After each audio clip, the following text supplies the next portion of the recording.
Efésios capítulo 6, do versículo 10 ao versículo 18. Ouça com fé a palavra do Senhor.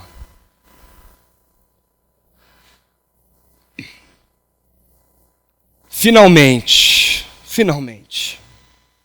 sejam fortalecidos no Senhor e na força do seu poder. Vistam-se de toda a armadura de Deus, para poderem ficar firmes contra as ciladas do diabo. Pois a nossa luta não é contra sangue e carne, mas contra os poderes e as autoridades, contra os dominadores deste mundo de trevas e contra as forças espirituais do mal nas regiões celestiais. Por isso, vistam-se de toda a armadura de Deus, para que possam resistir no dia mau e permanecer inabaláveis depois de terem feito tudo. Assim, permaneçam firmes, cingindo-se com o cinto da verdade, vestindo-se com a couraça da justiça e tendo os pés calçados com a prontidão do evangelho da paz. Além disso, usem o escudo da fé, com o qual vocês poderão apagar todas as setas inflamadas do maligno. Usem o capacete da salvação e a espada do Espírito, que é a palavra de Deus. Orem no Espírito em todas as ocasiões, com toda oração e súplica. Tendo isso em mente, estejam atentos e perseverem na oração por todos os santos. Vamos fechar nossos olhos mais uma vez. Senhor, essa é a Tua palavra, Pai. A Tua palavra é santa e eficaz, poderosa para transformar a nossa vida e o nosso coração. Eu tenho muita convicção que todas as vezes que abrimos a Tua palavra, Senhor, o Senhor fala. O Senhor fala ao nosso coração, o Senhor fala à nossa vida, o Senhor transforma quem nós somos e o Senhor faz uma obra maravilhosa na Tua igreja. Nós estamos aqui diante da Tua palavra e pedimos que o Senhor venha falar ao nosso coração e fazer essa obra acontecer na nossa vida. Nós pedimos isso em nome de Jesus, o nosso Senhor. Amém.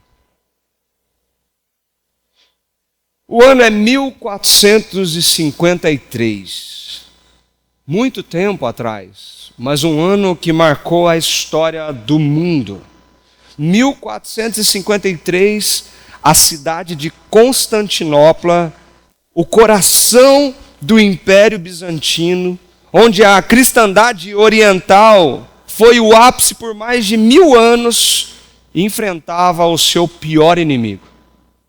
Uma cidade considerada forte, poderosa, uma cidade temida e respeitada pelos seus muros, pela sua defesa, parecia inabalável, parecia que ninguém conseguiria entrar e afetar aquela cidade. Uma certa segurança pousava no coração daquele povo, porque os exércitos tentavam invadir, mas seus muros, o seu exército eram tão fortes que resistiam a cada batalha, a cada tentativa dessa invasão. Mas nesse ano, 1453, Constantinopla enfrenta o seu maior desafio, o cerco do exército otomano. Liderado pelo sultão Maomé II, agora aquela cidade conhecida por suas muralhas impenetráveis, começa a ver um ataque muito forte do seu exército inimigo. Parecia invencível, fortificada, a sua defesa era impecável, considerada uma das mais poderosas do mundo naquela época. Mas no dia 29 de maio de 1453, os otomanos descobriram algo que mudou o rumo daquela batalha, que já durava muito tempo. Apesar de toda a preparação do exército, das muralhas impressionantes de Constantinopla, os defensores estarem firmes de pé, uma falha minúscula foi cometida. Uma pequena porta foi deixada aberta e desprotegida. Uma pequena porta foi deixada sem proteção, aparentemente insignificante. Ela foi negligenciada. Por quê? Porque as muralhas estavam protegidas, a cidade estava segura, o exército estava a postos, mas uma pequena porta estava desprotegida. O exército inimigo encontra essa brecha e por ali começa a invasão daquela cidade. E naquele dia, um desastre acontece. A cidade forte, poderosa, a cidade impenetrável vai ao chão. O exército invade aquele lugar e esse marcou o começo do fim do Império Bizantino na história do mundo. Uma porta tão pequena, perto de uma muralha tão grande, foi o que derrubou aquela cidade impenetrável. Esse fato histórico, querido, é conhecido por aqueles que estudam história na escola, no ensino médio. Um fato importante, forte, e é um lembrete para as nossas vidas. Um lembrete que nós não podemos estar desatentos, despreparados. Porque por mais que a gente se considere uma muralha impenetrável na nossa vida, por mais que a gente confie nas forças daquilo que nós somos, brechas podem estar desprotegidas no nosso coração e na nossa mente. E essas brechas podem nos levar à ruína. Esse é um lembrete que Paulo trouxe para nós quando ele resolveu terminar a carta de Efésios. É impressionante como essa carta nos ensinou tanto. Hoje nós estamos diante da última mensagem dessa série. Quando nós falamos que estamos em obras porque Deus está construindo algo em nós, nós abrimos a carta de Efésios e capítulo a capítulo, versículo a versículo, nós andamos por ela e aprendemos com ela. Nós somos transformados por ela. Nós vimos como é bonito.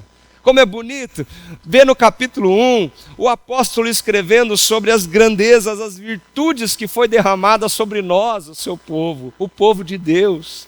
Como é bonito entender que Deus escolhe um povo na eternidade, que Deus escolheu cada um de nós antes do mundo existir.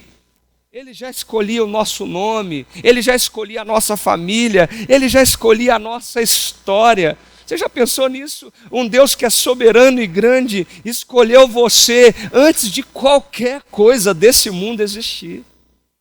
Paulo diz isso no primeiro capítulo e nos mostra várias virtudes conquistadas por Cristo e derramadas sobre a igreja.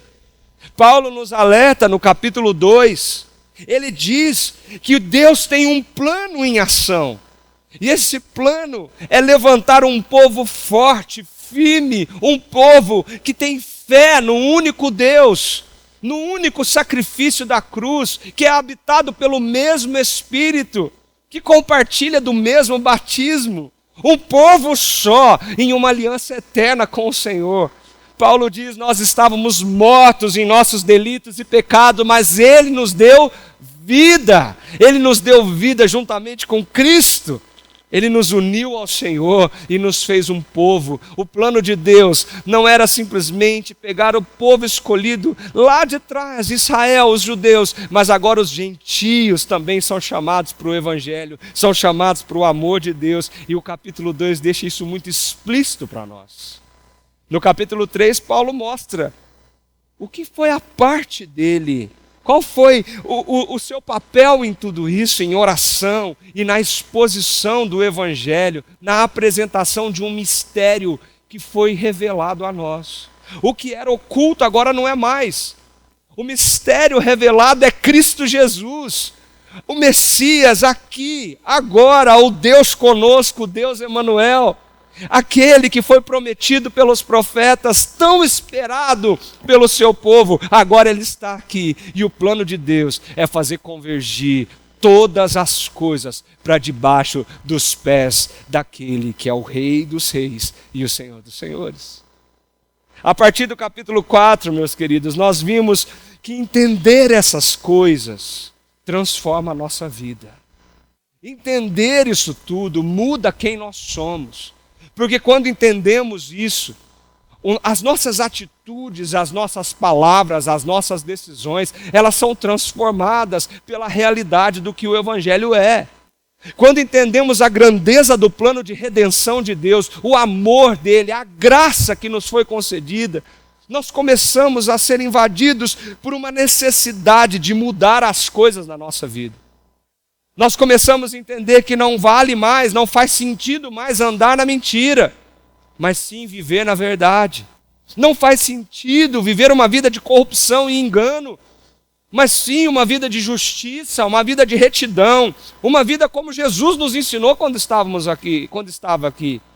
Não faz sentido entregar o nosso corpo para a promiscuidade, para a impureza, uma vez que o Senhor nos salvou, nos santificou e Ele nos purificou em Cristo Jesus. Nós temos uma nova vida, uma nova realidade. As suas palavras foram transformadas. As palavras vazias, tolas, fúteis, totalmente palavras desapropriadas para a nossa vida, agora ficam para trás. E você se esforça todo dia para que palavras que edifiquem, palavras que santifiquem, palavras que construam, saiam dos seus lábios.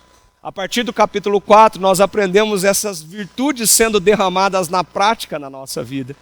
Nós aprendemos que agora nós temos princípios tão valiosos em Cristo Jesus, e sim, nós podemos nos submeter uns aos outros. Mulheres aos seus maridos, maridos amando as suas esposas, filhos aos seus pais, pais aos seus filhos. E nós começamos a aprender o princípio da submissão mútua, da honra, o princípio da obediência, da humildade, assim como Cristo nos ensinou. Essa carta, ela traz uma realidade maravilhosa para nós. E como que Deus escolhe terminar essa carta? Ele escolhe terminar essa carta nos mostrando a realidade de onde estamos agora, uma vez que entendemos essas virtudes eternas que foram conquistadas e derramadas sobre nós, mediante a graça de Cristo Jesus. E ele diz, como nós vimos na semana passada, existe uma batalha invisível acontecendo. Você pode negá-la, ignorá-la ou negligenciá-la, mas ela é real. A nossa luta não é contra a carne ou sangue. Nós não estamos aqui para lutarmos uns com os outros. Nossa luta é contra o mal que assedia a nossa vida para nos separar do Senhor, como se isso fosse possível. Mas Ele tenta. Ele tenta tirar a nossa mente do foco, Ele tenta tirar o nosso coração do lugar, Ele tenta colocar dúvidas, Ele tenta nos gerar crises pessoais e crises de fé terríveis. Ele tenta te convencer de coisas na quais são confortáveis. Coisas como que você não precisa da igreja, você não precisa dos irmãos, você é sozinho e individual, você é um ser autônomo e não precisa de ninguém. Ele tenta e às vezes consegue. Por isso, na semana passada nós vimos que nós precisamos nos fortalecer no Senhor e na força do seu poder. Nós precisamos entender que a força para lutar essa batalha não está nas nossas mãos, mas essa força vem de Cristo Jesus, o nosso Senhor. É o mesmo poder que levantou Jesus Cristo da morte, é o poder disponível para a igreja, para enfrentar todas essas coisas no seu dia a dia. Nas batalhas mais terríveis, nas lutas mais difíceis, nos desafios tão intensos que nós vivemos todos os dias. Por isso nós falamos, não ignore essa batalha. Fortaleça as suas mãos no Senhor. Se prepare para os desafios que nós temos todos os dias diante disso. E agora, terminando o desfecho finalmente dessa carta, Paulo nos ensina 3 coisas muito preciosas e valiosas. E a primeira delas é: fiquem firmes. Como é difícil isso.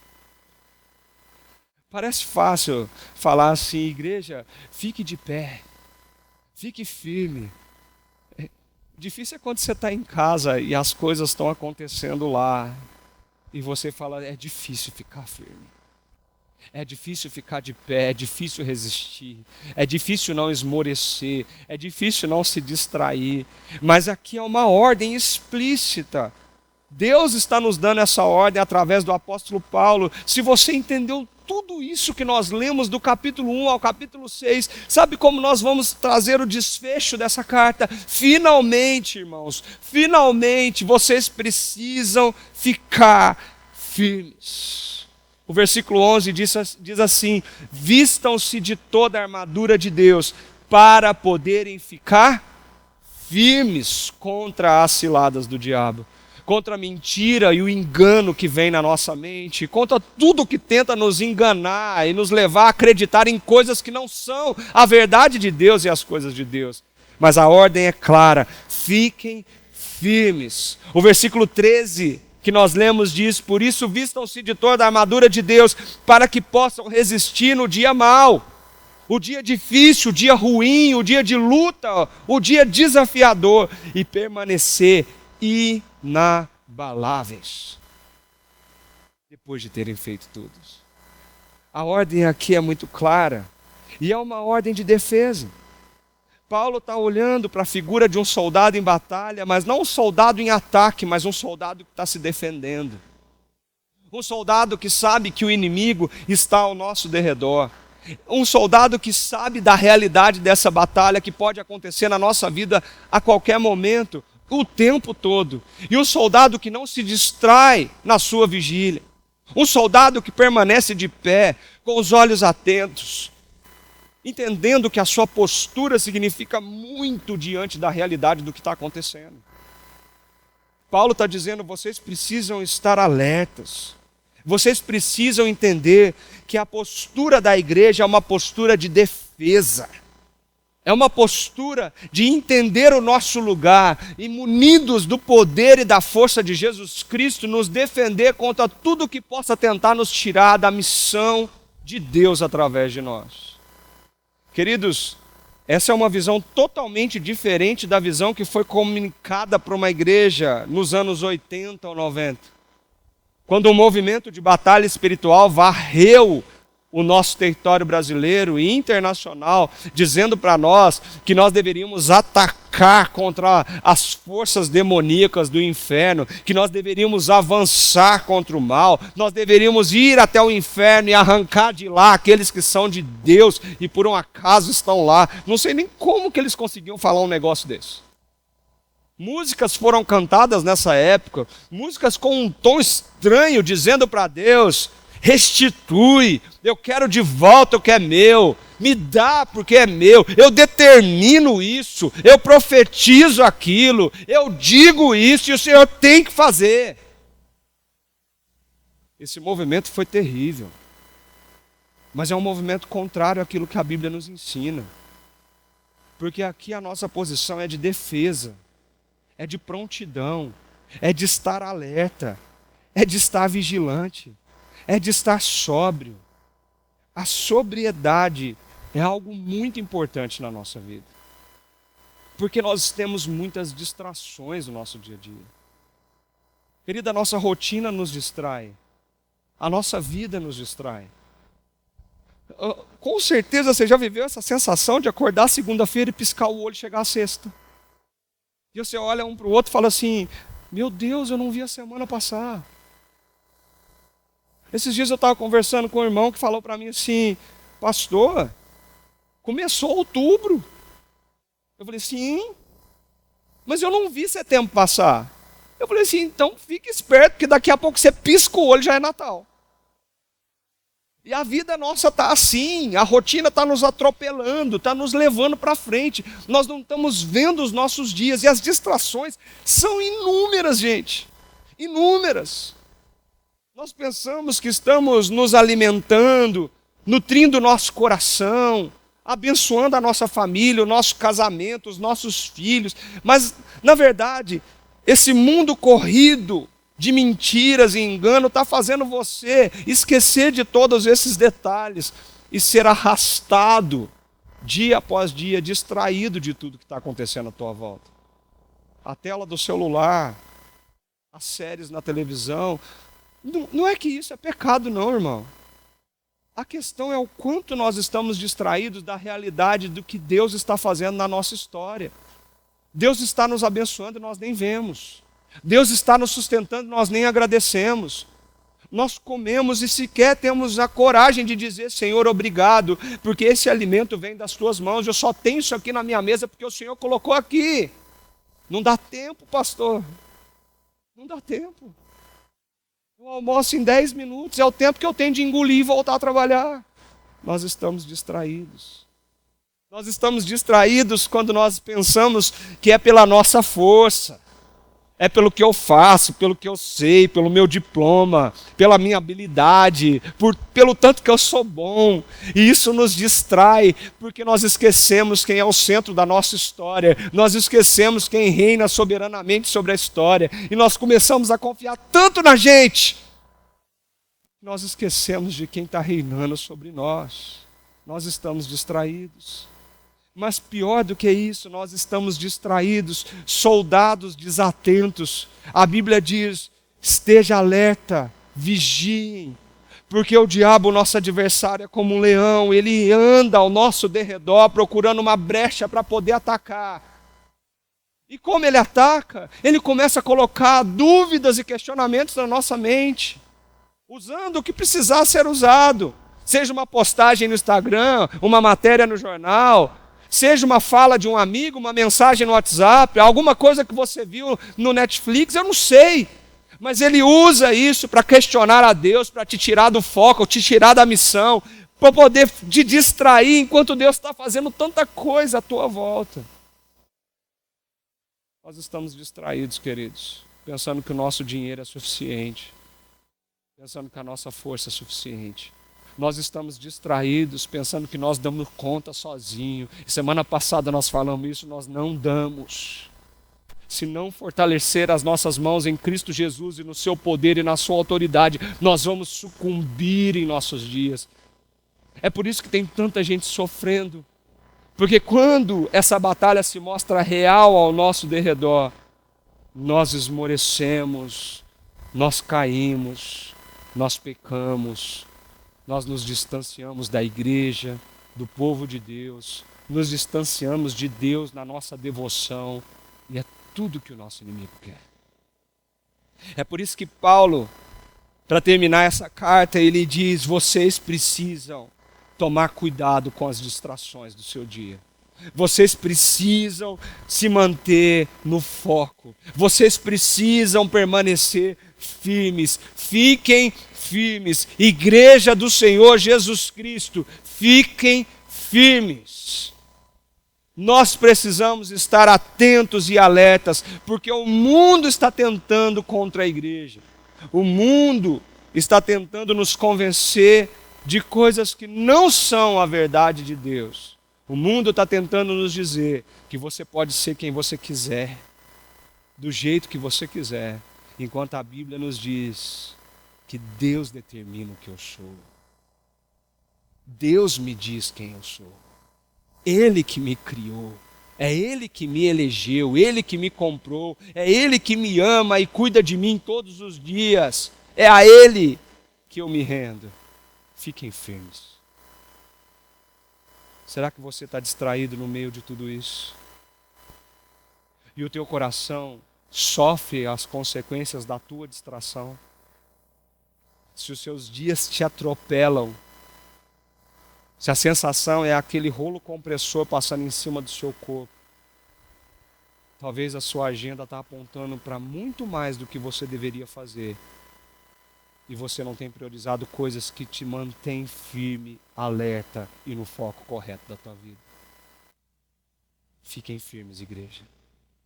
Mas como ficar firmes, pastor? E aqui vem a segunda lição. Para ficar firmes nessa batalha, diante de tantos desafios que nós somos acometidos, nós precisamos nos vestir para essa batalha. Esse verbo nós comentamos também na semana passada, vestir, depende de nós. Mas a armadura vem de Deus. E é isso que o texto está nos mostrando. Assim, permaneçam firmes, cingindo-se com o cinto da verdade, vestindo-se com a couraça da justiça e tendo os pés calçados com a prontidão do evangelho da paz. Além disso, usem o escudo da fé, com o qual vocês poderão apagar todas as setas inflamadas do maligno. Usem o capacete da salvação, a espada do Espírito, que é a palavra de Deus. Essa é a armadura que Deus colocou à disposição do seu povo e diz: vistam-se, queridos. Você não pode ser um soldado que vai sem armadura para a batalha. Amanhã é segunda-feira, gente. Amanhã é segunda-feira. A semana está só começando. Muitos desafios estão ao nosso redor. Como você tem saído para enfrentar tudo isso? A Bíblia está dizendo para você: se veste dessa armadura, se veste da roupa certa para você enfrentar tudo isso na sua vida. E que roupa é essa? Que armadura é essa? Antes de mais nada, eu queria trazer algo que é muito forte para mim nesse texto. Porque algumas pessoas interpretam esse texto como características que são escolhas morais e éticas para a nossa vida. E quando a gente vai lendo essa metáfora, essa ilustração dessas características sobre nós, essa armadura disponível para o seu povo, nós vemos verdade, justiça, paz, fé, salvação, a palavra de Deus, a oração. E nós começamos a nos convencer de que tudo isso são escolhas e atitudes nossas. Ou seja, como eu me visto dessa armadura? É só não contar mentira e viver na verdade. Não está escrito aqui? Cingindo com o cinto da verdade. Não faz sentido isso? Lógico. Mas não é isso que a palavra está falando. A justiça, tome a couraça da justiça sobre você. Ser justo é não ser injusto, não ser corrupto, não ceder a tudo aquilo que nos tira da justiça, do lugar correto que Deus espera de nós. Sim, Deus disse tudo isso na carta de Efésios, no capítulo 4, 5. Aquele que mentia, não minta mais. Aquele que furtava, não furtes mais. Antes trabalhe e com o que sobra ajude quem precisa. Aquele que falava palavras torpes, não fale mais. Use a sua boca para abençoar, edificar, para salvar pessoas. Nós vimos tudo isso. Mas aqui nesse lugar, Paulo está trazendo tudo aquilo do capítulo 1, 2 e 3. Que não são atitudes nossas, mas são virtudes conquistadas por Cristo Jesus na cruz do Calvário. E que agora são derramadas pela graça na igreja. Preste atenção como isso faz sentido quando olhamos nesse foco. Paulo está dizendo: permaneçam firmes, cingindo com o cinto da verdade. O cinto do soldado romano era uma peça interessante na sua armadura. Era um cinturão grande que pegava toda a sua parte abdominal. E ele colocava aquilo em volta da sua cintura. E a função daquele cinto era proteger o seu abdômen. Uma facada, uma espadada ou uma perfuração aqui era fatal naquela época. Um soldado era abatido se não tivesse o seu abdômen protegido. E agora Paulo está dizendo assim: sabe aquele cinto que percorre a cintura do soldado romano, que protege as suas vísceras, os seus órgãos tão vitais?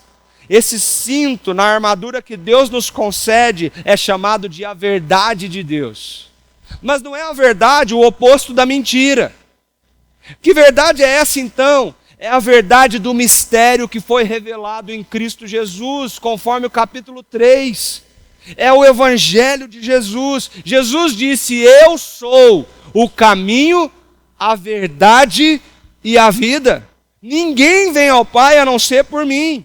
É dessa verdade que o texto está nos dizendo que nós precisamos nos cingir.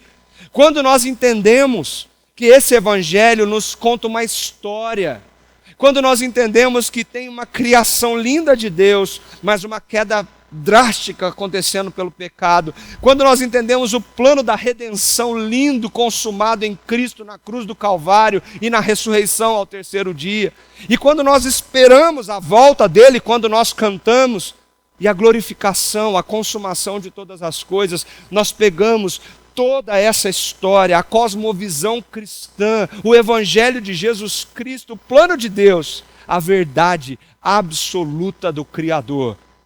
E entendendo isso, fazemos dela a verdade da nossa vida.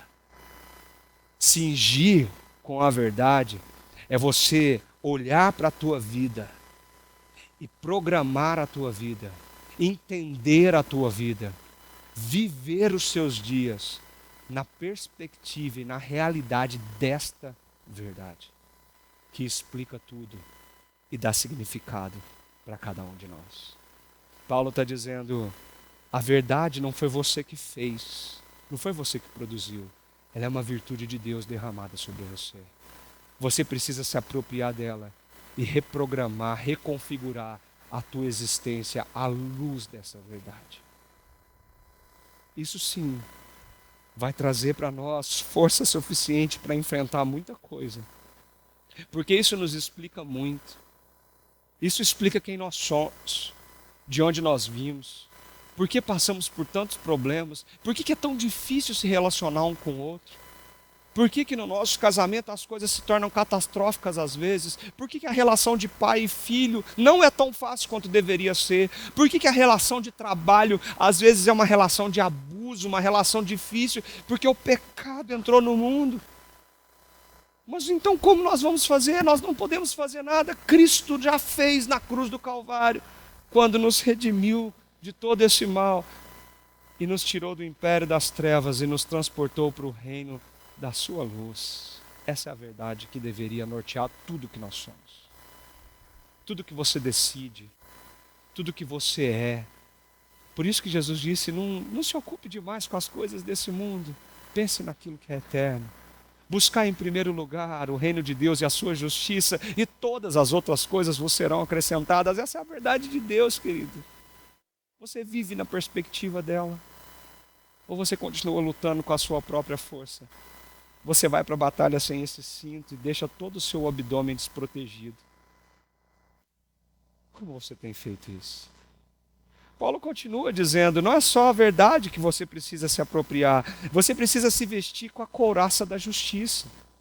A couraça da justiça, a couraça do soldado romano era interessante. Era uma peça, geralmente de metal e couro, colocado no corpo do soldado. Ela era amarrada, encaixada no tórax do soldado. E ela era forte, resistente, amarrada com tiras de couro e provavelmente feita para proteger o órgão mais vital de um ser humano, o seu coração. Com o tórax desprotegido, o seu pulmão está vulnerável, o coração está vulnerável e basta uma flecha bem jogada e você pode morrer antes mesmo de enfrentar o inimigo. Paulo usa dessa figura agora e fala, sabe qual é a nossa couraça? Sabe o que protege o nosso coração e a nossa vida? É a justiça. A justiça de Deus. Não é a justiça do homem, é a justiça de Deus. E onde está a justiça de Deus? A justiça de Deus é que o pecado entrou no mundo e Deus pagou o preço desse pecado sacrificando o seu Filho Jesus Cristo na cruz do Calvário. A ira de Deus foi satisfeita naquele dia. E por causa do sacrifício de Jesus, e só por isso, toda a ira de Deus foi aplacada sobre a nossa vida.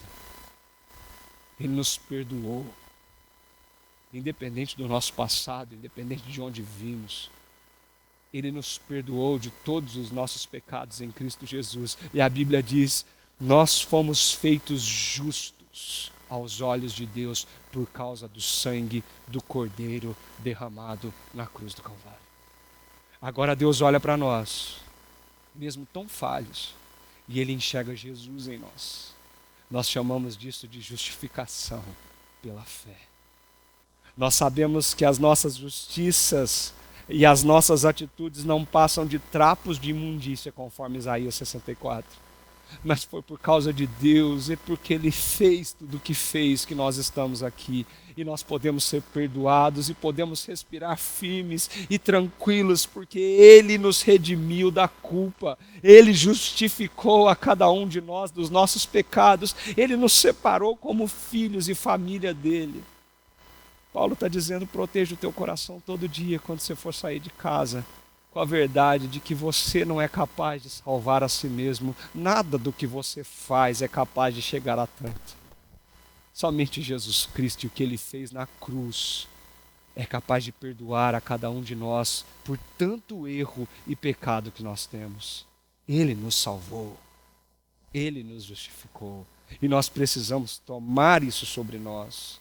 Sabe por quê? Porque nós vamos ouvir muitas coisas. Nós vamos errar, gente.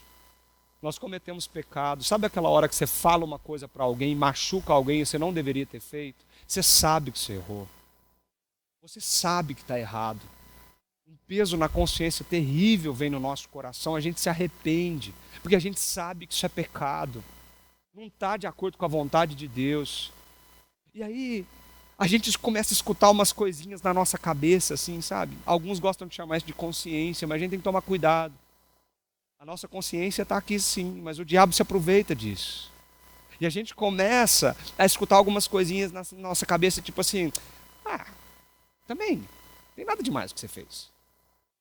Todo mundo faz isso, está tudo bem. Aí você pensa, você já esqueceu de tudo ao teu redor, porque você já está distraído com aquilo. Aí quando vê, você escuta de novo assim, mas também, você viu o que ele fez? Ele mereceu? Eu só reagi ao que ele fez. Então, tá tudo bem. Tô nem aí. Quer saber? Tô nem aí. Aquilo vai importunando a nossa mente, a gente vai escutando essa verdade, a gente esquece o quão pecador nós somos e o quanto nós precisamos da graça do Senhor Jesus Cristo. Nós precisamos nos vestir dessa justificação e todo dia nos lembrar que do jeito que o nosso irmão falha, nós também falhamos. Do jeito que ele é pecador, nós também somos.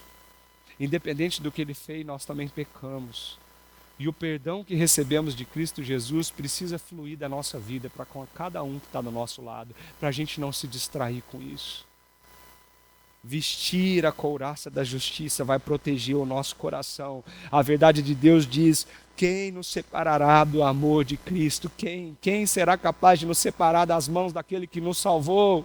Quem será capaz de nos tirar das mãos do nosso Salvador? Será angústia, tribulação, poderes, autoridades? Não existe nada que nos separe daquele que nos comprou com o precioso sangue no Calvário. Vista-se com a couraça da justiça. Paulo diz: nós precisamos ter os pés calçados com a prontidão do Evangelho da paz. O calçado romano era uma bota trançada de couro que protegia os pés do soldado naquele terreno cheio de pedregulhos e até objetos cortantes para impedir que ele avançasse. Eram colocados objetos no meio do caminho para que quando o soldado corresse, geralmente corria-se descalço, ele pisasse e a ferido ele não pudesse atacar. Agora, Paulo está dizendo, nós precisamos calçar os nossos pés com essa prontidão do Evangelho da paz, a paz que flui do Evangelho. Ninguém consegue produzir essa paz no nosso coração. Essa paz só vem da verdade de Cristo no Evangelho de Deus. Ele está dizendo, os nossos pés precisam caminhar nessa certeza, a certeza da paz. Romanos capítulo 5 diz assim: tendo sido, pois, justificados pela fé, olha a couraça, temos paz com Deus, pelo amor, pelo nosso Senhor Jesus Cristo, por meio de quem obtivemos acesso pela fé a essa graça na qual estamos firmes. Nós temos paz com Deus. A paz que excede todo entendimento. A paz que guarda a nossa mente e o nosso coração. Não é a ausência de guerras, conflitos e desafios da nossa vida. A paz que nos protege e nos guarda todo dia, irmãos. É a paz que o Evangelho de Jesus Cristo pode nos trazer. Nós precisamos tomar posse dessa paz no nosso dia a dia. Paulo continua. Além disso, usem o escudo da fé, com o qual vocês poderão apagar todas as setas inflamadas do maligno. Não sou eu que estou dizendo isso. Está escrito na palavra de Deus. A peça do escudo para o soldado romano era muito importante. O soldado romano tinha uma estratégia de guerra interessantíssima. Porque quando ele chegava no campo de batalha, a primeira linha era de defesa.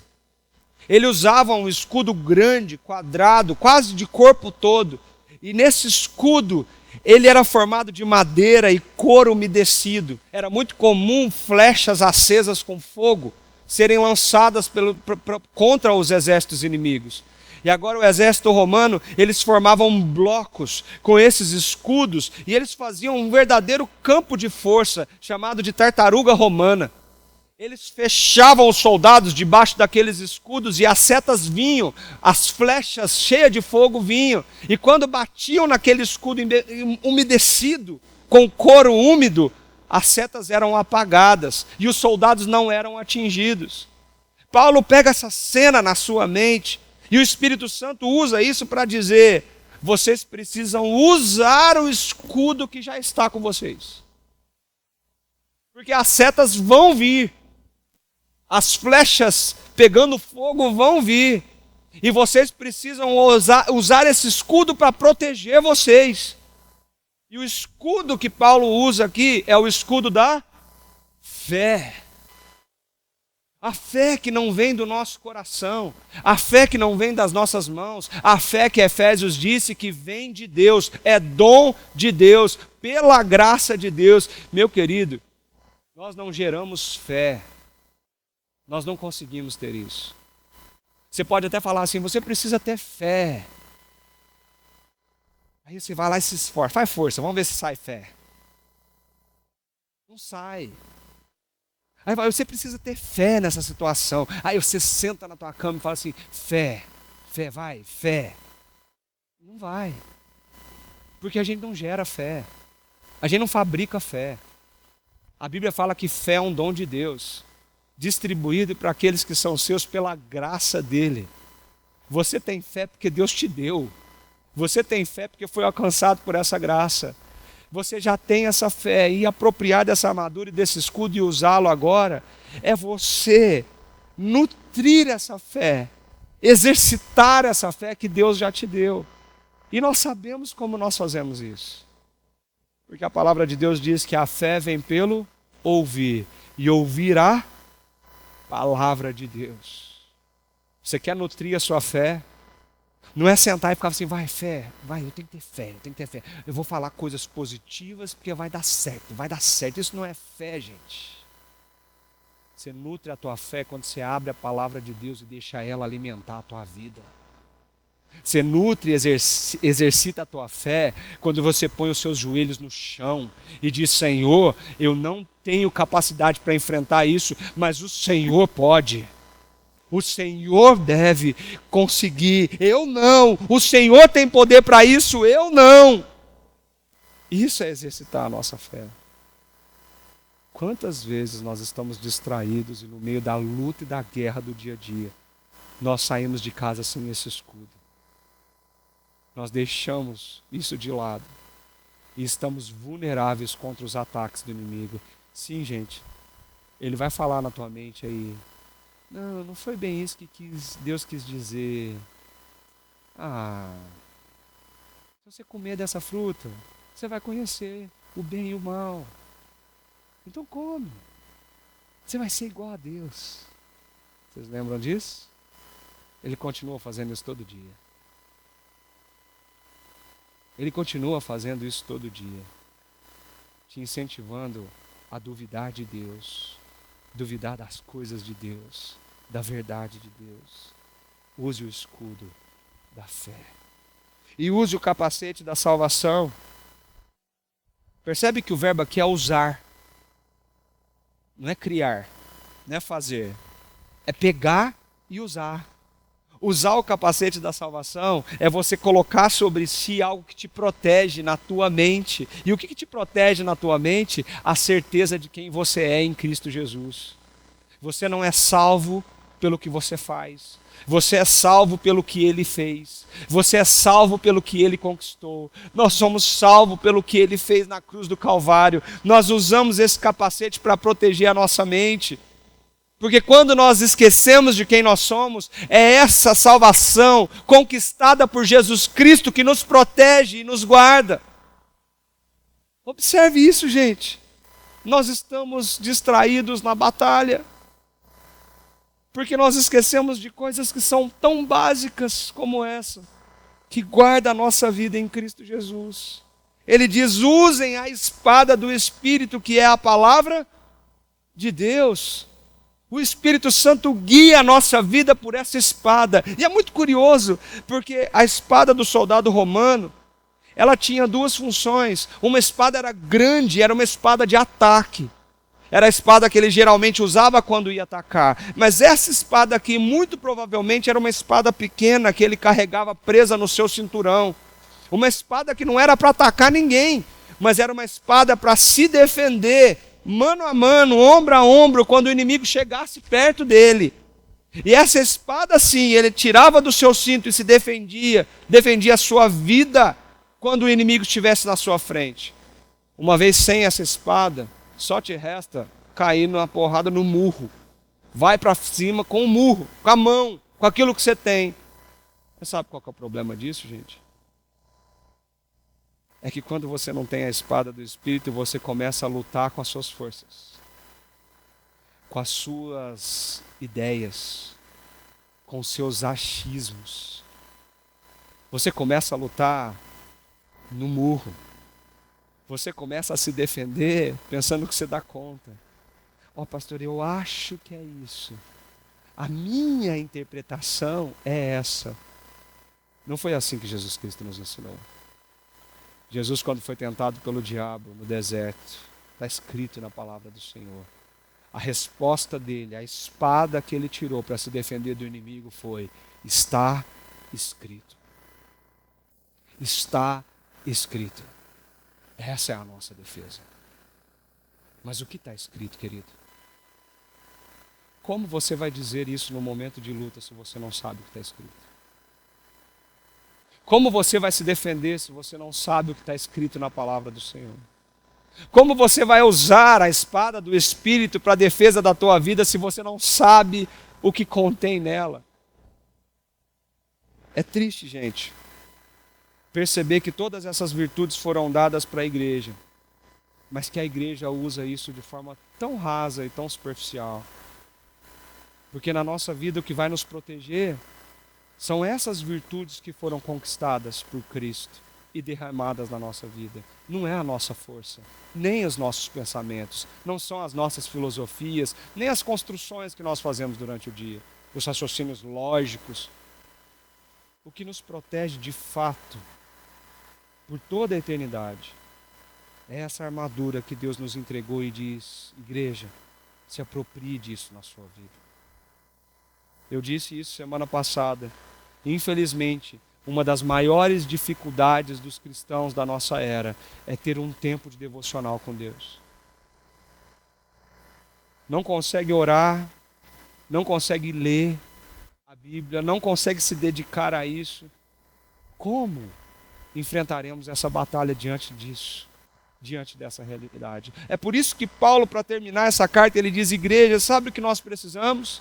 Ficar firmes, vigilantes, sóbrios, atentos, porque uma brechinha, uma portinha no muro de Constantinopla cai, derruba aquela cidade. Uma brechinha na nossa vida é capaz de causar uma ruína imensa nos seus dias, lágrimas, sofrimentos e dores.